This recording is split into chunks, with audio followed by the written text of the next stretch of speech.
প্রিয় বন্ধুরা, আপনারা সবাই কেমন আছেন? আশা করি ভালো আছেন। আজও চলে এসেছি একটা নতুন ভিডিও নিয়ে। ছাগলের খামারটা আমার আলহামদুলিল্লাহ বড় করার স্বপ্ন পূরণ হতে চলেছে। তার কারণ আমার দাঁত ছাগলটা যত কম কথা বলবো ততই ওর জন্য ভালো। তার কারণ হচ্ছে ছাগলটা আমার কাছে একটা লাকি ছাগল এবং লক্ষ্মী ছাগল। তার কারণ এই একটা ছাগল থেকে আমি ছাগল বিক্রি করেছি এবং সে একটা ছাগল আমি গাভিন করতে পেরেছি। এই পাখির বাচ্চাটা আল্লাহ তাআলার দ্বারা সবই সম্ভব। আমরা ভাবতে পারিনি যে এই ছাগলটাও গাভিন হবে। তার কারণ হচ্ছে আমাদের যত পাখির বাচ্চা রেখেছিলাম বা যে ছাগলটা গাভিন হবে সেই ছাগলটাকে আমরা বিক্রি করে দিলাম। আবার যেগুলো গাভিন ভেবে রেখেছিলাম সেগুলোও কিন্তু গাভিন হলো না, তাই সেগুলোকে আমি বিক্রি বা সেল করতে বাধ্য হলাম। কিন্তু আল্লাহ যা করে ভালোর জন্য করে।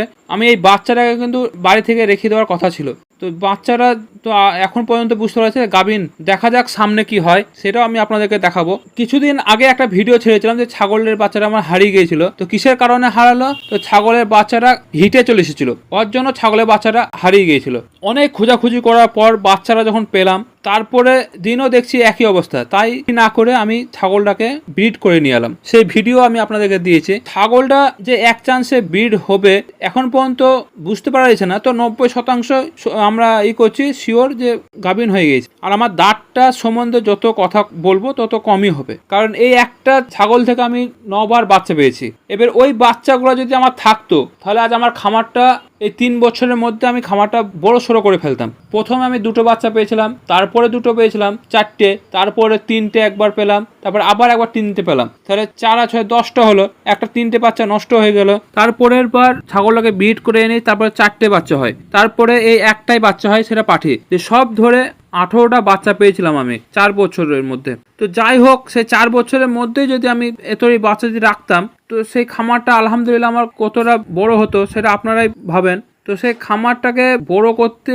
তো পারলামই না, ঘুরে খামারটাকে আমার ছোট হয়ে গেল। তো ছোট হয়ে যাওয়ার পরে এবার একটা বাচ্চাই যখন হয়েছিল ছাগলটার, সেটা বা পাঠি, সেটাকে রাখার পরিকল্পনাই ছিল প্রথম থেকেই। তো সেই বাচ্চাটা যে এত তাড়াতাড়ি ব্রিড করাবো এটা আমি কিন্তু ভাবতেই পারিনি। আমি ভেবেছিলাম যে ছাগলের বাচ্চাটা এটাও হয়তো ব্রিড করানো যাবে না বা হিটেও আসবে না। আমরা সকলেই জানি আমাদের উপরে একজন আছেন, তিনি আল্লাহ তাআলা ছাড়া কেউ না। তিনার রহমতের দ্বারা একটা গাছের পাতাও হিলে না, বৃষ্টিও হয় না, বা যে কোনো জিনিস তিনার ইশারা ছাড়া বা হুকুম ছাড়া হয় না।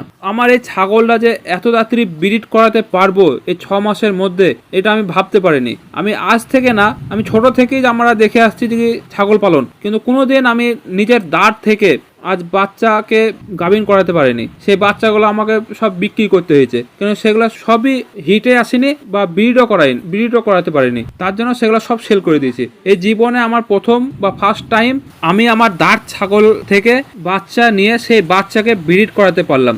এটা আমার জীবনের প্রথম এবং সাকসেস। এর আগে কোনোদিন এরকম হয়নি আমার চোখে দেখা। আমরা এর আগেও ছাগল পালন করেছি, কিন্তু সেগুলো বেশিরভাগ খাসি বা পাঠি পালন করলে সেগুলো আবার খাসির মতনই হয়ে গেছে, হিটেও আসেনি, গাভিনও হয়নি। তারপরে এই ছাগলটাকে কিনেছি। এখন আপাতত তো আপনাদেরকে সবই বললাম এই ছাগলের ব্যাপারে।